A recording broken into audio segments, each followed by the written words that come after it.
E a fin di luna aqui lo tumalugay evento di TEDx na Holanda, organizado em Binnenhof, Centro de Governação de Holanda. Primeiro Ministro de Aruba, Mike Eyman, entre e pouco invitado na ancolohiba palavra durante o evento. Há uma delegação chiquito a uma chamada via Skype para Aruba Huis, na Holanda, em qual conversar com o organizador para atender com tour e preparação que estava indo para o evento aqui. As you know, TED.com is a global movement around ideas. The motto is ideas worth spreading.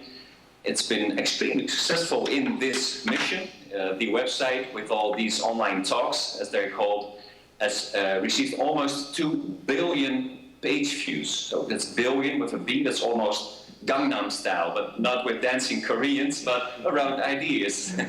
little stories about brilliant thinkers and doers in 18 minutes or less. So that's sort of my job, find those ideas and give them a stage.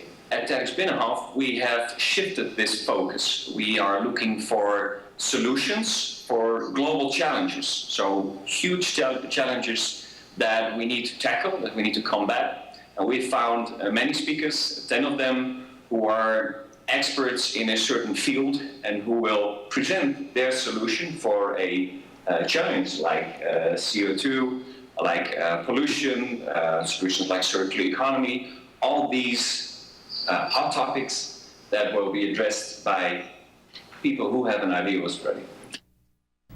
Aqui na Aruba lo tiene um evento de casa e cultura, onde a comunidade por llega grátis e sigue entre o evento de TEDx aqui via Skype de cerca. O programa lota dia 31 de março próximo.